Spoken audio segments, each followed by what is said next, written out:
ในระหว่างวันที่15-16กรกฎาคม2026อยู่ที่สโมสรใหญ่ห้องว่าการปกครองเมืองไซจำพร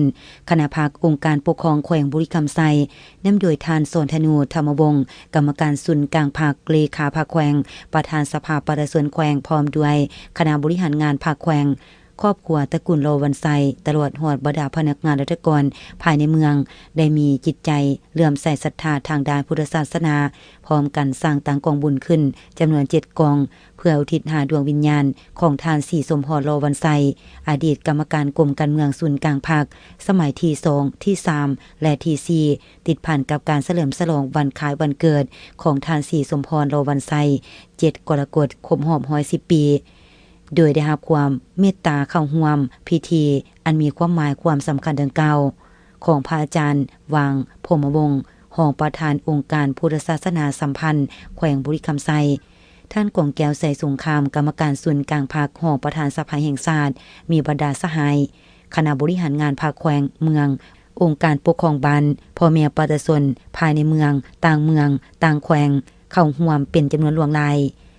จุดประสงค์ในการสร้างต่างกองบุญดังกล่าวขึ้นก็เพื่อเป็นการระลึกแสดงถึงความรู้บุญคุณงามความดีของบรรพบุรุษอดีตการนำของแขวงเมืองและนักรบนิรนามที่ได้เสียสละเลือดเนื้อเพื่อชาติเพื่อประชาชนโดยเฉพาะก็แม่นทานศรีสมพรโลวันไซ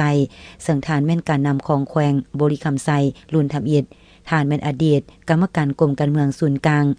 ทานเป็นหนึ่งในบรรดาสหายกรรมการกรมการเมืองศูนย์กลางภาคที่ได้รับขนานนามว่าเป็นบิดาของพนักงาน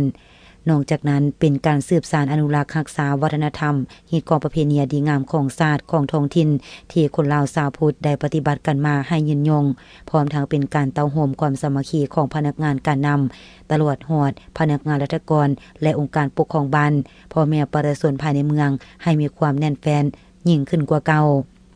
ภายในการจัดงานสร้างตังกองบุญเดือนเก่าในวันที่15กรกฎาคมซึ่งกงกับมือขึ้น1ค่ำเดือน8ลาวเวลา 15 โมงมวลชนบรรดาเผ่าได้พร้อมพากันเริ่มเตาโฮมเพื่อพร้อมกันเริ่มพิธีทางศาสนาเป็นต้นแม่นไหว้พระรับศีลฟังธรรมเทศนา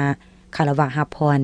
หลังจากนั้นในตอนค่ำยังได้รับฟังการขับตูมขับเมยที่เป็นเอกลักษณ์ของแขวงของเมืองตลอดคืน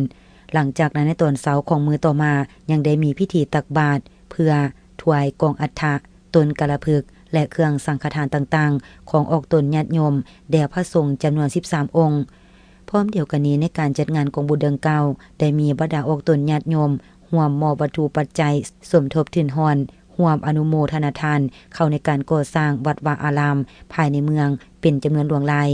พร้อมกันนั้นยังมีบรรดานิติบุคคลบริษัทวิสาหกิจทางหารต่างๆภายในเมืองและต่างเมืองที่มีจิตใจเลื่อมใสศรัทธาทางด้านพุทธศาสนาพร้อมพากัน